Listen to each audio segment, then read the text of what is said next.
Hai Smanju People, bertemu lagi dengan Bu Sil di sini dalam Etip Podcast Smanju. Everyone talk in Smanju Podcast. Siapapun di sini bisa berbicara.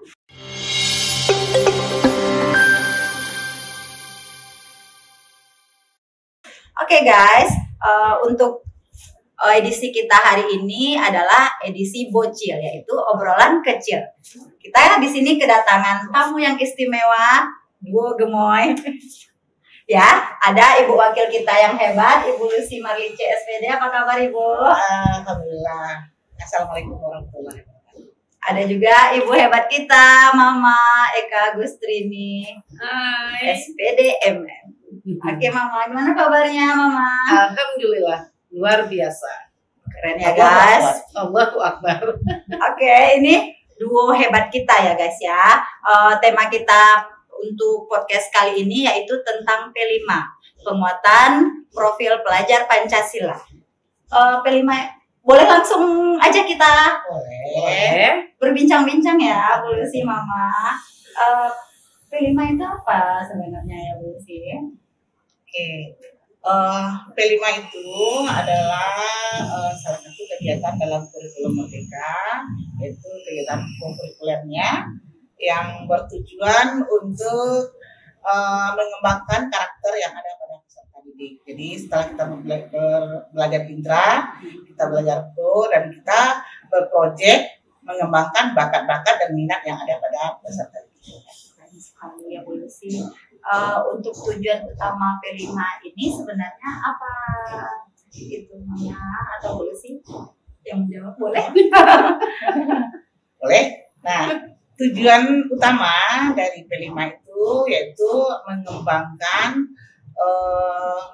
bakat minat yang ada pada peserta didik. Kemudian kita juga mengembangkan karakter dan kemampuan peserta didik, bagaimana dia berinteraksi dengan teman-temannya, bagaimana dia berinteraksi dengan lingkungannya, dan bagaimana dia berinteraksi dengan guru sebagai fasilitator. Dan itu berbasis proyek, bukan cuma ilmu saja atau ceramah saja yang kita berikan ke mereka. Itu berbasis proyek. Jadi dalam berproyek itu mereka sekalian belajar untuk memperbaiki karakternya, yang semua itu tadi. Jadi mengeksplor juga kemampuan mereka ya, Mama ya, Bu Lucy. Kalau untuk penerapannya sendiri dalam kegiatan P5 ini gimana itu? Penerapannya, kita terlebih dahulu tentu memilih dimensinya apa yang akan kita ambil. Nah, ini kita diskusikan bersama-sama ya Temanya kali, temanya dulu yang kita tentukan. Kemudian kita bikin modulnya bersama-sama ya. Bersama-sama. Jadi kita bentuk tim-timnya. Timnya itu pembentukannya pun bukan ditunjuk ini menjadi apa, tapi minat kita di mana. Kalau kita berminat di bagian suara demokrasi, ya kita bergabung di suara demokrasi. Menyesuaikan dengan kemampuan kita ya. Yang kemampuan kita dengan minat kita itu yang tim dari guru. Kemudian topik yang kita ambil, yang kita angkat, nah juga disesuaikan dengan lingkungan kita. Keadaan kita bagaimana, kemudian bagaimana keadaan lokasi di sekitar sekolah kita, ya. Lingkungan sekolah kita. Siswa pun nanti siswa bisa memilih dengan sesuai dengan apa tema kita, nanti siswa bisa juga menentukan bakatnya kemana gitu, kemampuannya. Kita yang mengarahkan. Kita arahkan di siswa. Mantap sekali ya Ibu ya. Nah, untuk proyek-proyek yang sudah kita lakukan dalam rangka P5 ini di sekolah kita apa saja? Karena kita karena kita adalah sekolah penggerak, kita duluan memakai kurikulum Merdeka, jadi kita sudah duluan melaksanakan P5. Jadi karena sudah duluan dan sekarang kita sudah tahun ke-4, berarti kita sudah tahun ke-4 untuk melaksanakan P5. Jadi sudah lama kita, dan selama yang sudah berjalan 3 tahun dan ini tahun ke-4, sudah banyak yang kita lakukan. yang kita laksanakan. Alhamdulillah kan temanya kita sudah semua ya Mama ya. Sudah. Dia ada 7 tema. Ada 7 tema. Jadi dalam siswa ini dari kelas 10 sampai dia tamat SMA, dia harus mencoba ke 7 tema ini. Dan kita sudah melaksanakan itu semua. Oh, berarti ada 7 tema. Tuh contoh-contoh proyeknya apa saja itu contohnya?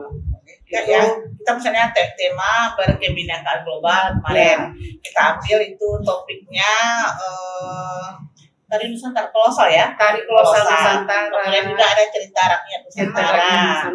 Kemudian kita ada gaya hidup berkelanjutan. Nah, kita mencoba kemarin budidaya tanaman palawija. Iya. Semuanya kita menikmati, baik guru maupun siswa Iya, semuanya. contohnya seperti yang kita ini adalah hasil proyek ya, ekobrik kita ya. Iya, ini hasil kita hasil dari P5 kita. Oke. Ini dulu ini ekobrik ini. Oh iya, ini temanya. Jadi kita memanfaatkan barang-barang bekas yang ada di sekitar kita. Tentang ekobrik. Ini kita kita boleh saling sharing aja ya. Iya. Saya lebih agak begini Bu Icin, Bu Sil. Jadi sangat luar biasa karena waktu itu pindah ke sekolah ini sampai di sini anak-anak lagi berprojek lokal, kearifan lokal. Itu mengambil tema Babako ala Koto Tangah. Saya yang tidak tahu apa-apa akhirnya speechless. Ya begini ternyata.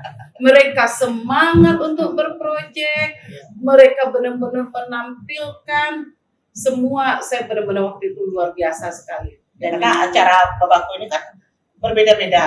Yang kita Sumatera Barat aja, yang jangan Sumatera Barat, Padang aja dengan beberapa kecamatan itu sudah berbeda. Koto Tangah ini sesuai dengan ada di sekolah kita, lingkungan sekolah kita ya. Jadi siswa pun kembali memahami bagaimana adat gitu kan, karena kita tahu kan siswa kita sekarang udah banyak ya generasi. Kita tahun kemarin kita membuat ranji secara Minangkabau. Jadi ranji adat ya. Iya. Karena kan sekarang kan sekali abang panggil om kan gitu kan. Padahal mama sekolah dipanggil om, panggil tante gitu. Nggak cocok kalau dengan Minangkabau. Padahal sekarang udah ete gitu. Oni gitu. Bang. Iya, benar. Itu nuansa keminangannya lebih terasa ya. Iya, benar. Iya, jadi mau gitu kan. Oke, Bu Lucy, Mama. Untuk membantu siswa dalam mengembangkan karakternya untuk P5 ini, bagaimana caranya supaya kita bisa membantu siswa mengembangkan karakter untuk P5 ini? Ya, tadi kita kan dalam menentukan tema, kemudian kita tentukan topik, kemudian kita susun modul. Nah, nanti di dalam modul itu, guru sebagai fasilitator dan sebagai pembimbing siswa itu sudah diarahkan kemana. Misalnya kita setiap pertemuan itu sudah ada langkah-langkah apa yang akan dikerjakan. Jadi siswa yang ada di dalam kelas itu tidak ada kesempatan untuk melenceng dari apa yang sudah kita buat. Nah, gitu ya Mama ya? Iya. Benar. Jadi peran guru di sana memandu siswa sebagai fasilitator. Nah, sebagai fasilitator. Fasilitator. Jadi setiap kegiatan itu ada apa tujuannya? Dan itu ada di modul. Oh, ada ya. Makanya modul kita itu step by step apa yang kita lakukan setiap hari di kelas. Per jam pelajaran itu jadi jelas poin-poinnya. Jelas. Jadi gurunya nanti berubah, dia tinggal ngikutin. Oh, saya masuk jam kelima. Apa ya isi modul jam kelima? Oh, ini yang saya kerjakan. Tinggal menjalankan. Iya. Dan kita arahkan ke siswa. Iya. Terus kalau untuk peran guru dalam mendampingi lagi, kalau tadi kan kita membantu mengarahkan apa siswa, guru udah berarti guru ada tahap-tahapannya. Gitu. Sekarang dalam mendampingi ini gimana guru perannya? Tadi sudah tentu fasilitator.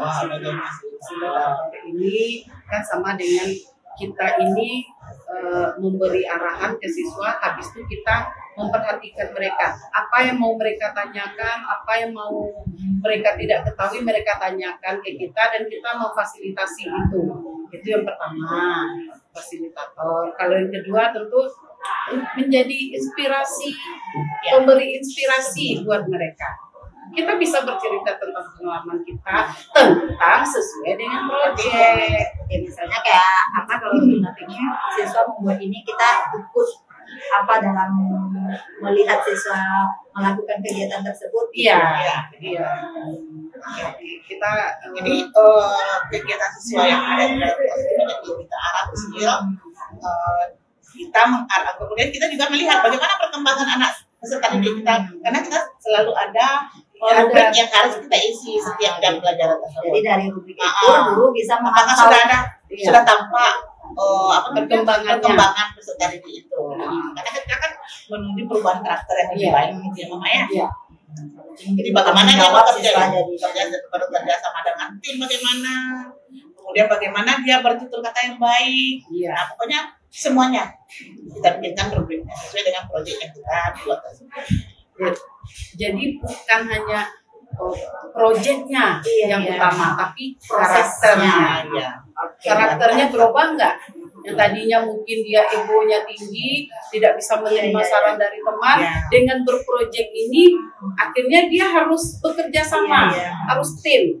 Nah, bagaimana itu yang kita perhatikan, karakter siswa, perubahan karakter. Nah, berarti dari situ bagaimana cara kita menilai keberhasilannya, dari sana bisa kita lihat berarti Bisa. ya. Selain proyek, selain produk, kita juga bisa melihat karakter, menilai berarti karakternya. untuk penilaiannya ada penilaian karakter dan penilaian produk. Itu bagaimana Mama cara penilaiannya itu? Ya, karena dalam penilaiannya setiap proses kita nilai, karena kita sudah punya rubrik penilaiannya. Nah, hasil itu yang produk itu baru penilaian hasilnya.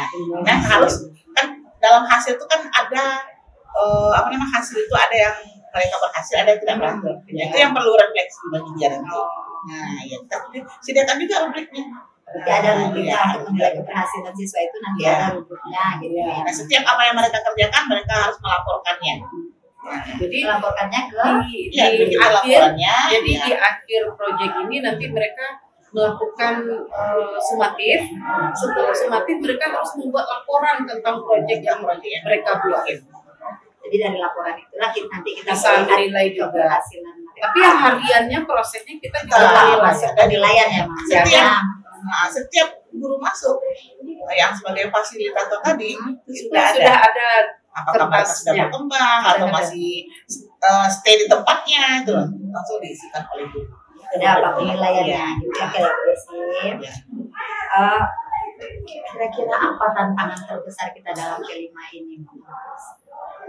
Pertama, menyamakan visi dan misi Antar di kelas itu dengan siswa. Yang pertama tentu di guru. Kalau di guru mungkin tidak masalah karena kita sudah tahu itu memang tuntutan kurikulum. Di siswa itu sendiri, contoh tahun kemarin kita membuat tari kolosal Nusantara. Saya nggak suka menari, Bu. Saya nggak bisa menari, saya sukanya olahraga. Nah, itu gimana? Nah, itu tantangan. Itu salah satu tantangan. Jadi seperti yang dibicarakan Mama Nini tadi, kan tadi kolosal, saya hobinya olahraga ya kita masukkan ini nanti perlengkapan nanti.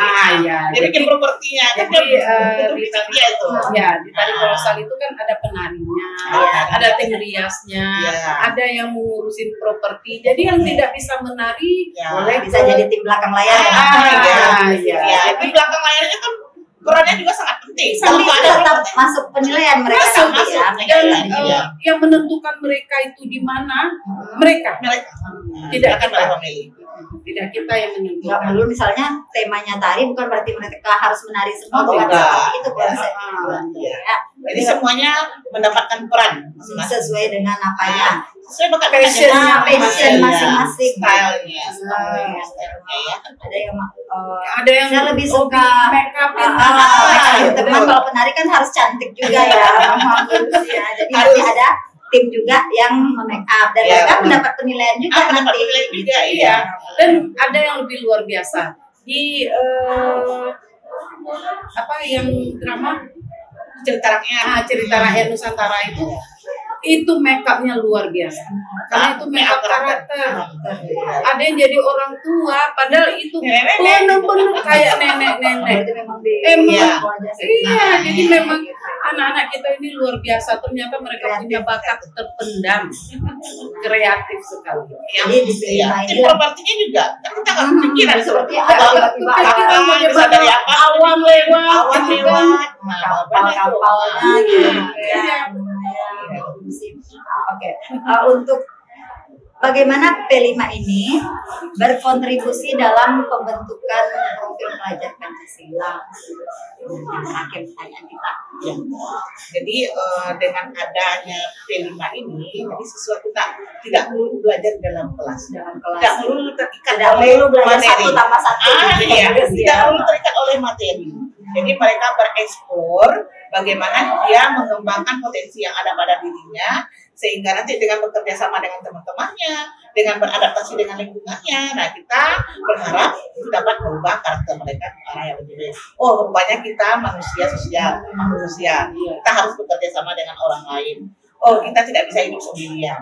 Nah, kita pasti butuh orang lain. Jadi anak-anak yang individualis, sekarang kan anak-anak sekarang banyak individualis. Iya. Karena memang mereka Dengan dunia dia mereka sendiri ya, HP. Wibu ya. Iya benar. Jadi dengan berproject ini mereka harus bertim, Iya. tidak bisa bekerja Harus sendiri. ada komunikasi, Harus ada teman. bagaimana cara mereka berkomunikasi. Akhirnya P5 ini juga membentuk karakter mereka. Mereka sadar ternyata saya nggak bisa sendirian ya. Iya. Ide-ide saya juga belum tentu diterima Jadi orang. dengan berproyek ini kita punya siswa yang pendiam ini. Siswa yang pendiam ini kan Yang introvert rata-rata kita ya. punya. Karena sebenarnya kalau siswa pendiam itu banyak yang pintar matematika, Lebih pintar suka ke fisika. akademis Ah, gitu iya. ya. Jadi di sini mereka dituntut supaya bisa, yang pendiam itu supaya bisa Iya. ngomong. Karena dia kan harus melaporkan bagaimana proyek ini. Mulai dari dia merancang sampai ke hasil, nah mereka harus melaporkan. Semuanya harus terlibat, semuanya harus berbicara. Luar biasa sebenarnya. Kalau menurut saya ya, P5 ini termasuk yang ditunggu siswa. Jadi mereka semangat, apa ya, kita nanti apa? Iya. Mereka banyak bertanya, nanti proyeknya apa mah? Tunggu aja nanti. Jadi mereka nggak mikirin matematik belum Iya. salah. Kebanyakan kalau dulu kan kita seperti itu gitu ya, mama itu matematik saya nggak suka belajar Sekarang mereka matematik. Kalau sekarang udah bervariasi kan. Saya tidak akan menjadi Einstein. Einstein udah ada. Iya, iya. Jadi bagi mereka pun Sesuatu yang memang pelaksanaan P5 ini ditunggu-tunggu Yang paling sesuatu ditunggu. dan banyak hal baru yang mereka terima. Contoh ekobrik, mereka tidak pernah kepikiran Iya, sampah bisa ya, bisa. jadi aslinya. Akhirnya kita punya tempat kan punya nilai jual juga. Apa namanya, bisa dia berwirausaha dengan Iya, iya. jadi pengusaha nanti. yang kewirausahaan juga. Karena mereka membuat produk yang mereka tidak pernah tahu, mereka cuma tahu soto Padang. Ternyata sekarang mereka disuruh membuat coto Makassar, Soto Banjar. soto Banjar, Soto soto Medan. Medan, soto Betawi. Rupanya Mereka bukan ternyata Padang soto saja ya. bukan Padang saja. Iya. Jadi mereka semangat.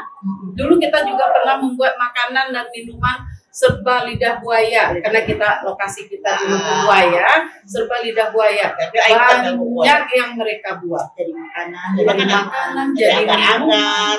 yang tidak pernah kepikiran sama kita pun mereka bisa buat. Ya, Emang sebenarnya luar biasa emang siswa mereka. kita ini kalau dieksplor lagi sebenarnya mereka mampu untuk itu. Iya. Iya. Ya. Baiklah Mama Mulusis, seru sekali bincang kita hari ini tentang P5 ini, ya kan? Semoga dengan P5 selanjutnya kita bisa lagi mengeksplor lagi kemampuan siswa kita gitu, dan sekolah kita menjadi lebih wah lagi gitu ya Bu Maya. Amin. Lebih Banyak didapatkan oleh siswa kita. Iya. Terima kasih untuk waktunya Mama dan Bu Lucy bincang-bincangnya hari ini. Jangan bosan-bosan ya kalau diundang di sini lagi. Senang sekali. Senang malam. Ya, oke guys, itu bincang-bincang manis kita sama Mama Rini dan Bu Lucy. Mama Rini ini panggilan kesayangannya ya, Mama Rini ya guys ya. Demikian podcast kita pada siang hari ini. Semoga menjadi ilmu yang bermanfaat dan wabillahi taufiq wal hidayah. Assalamualaikum warahmatullahi wabarakatuh. Sampai jumpa.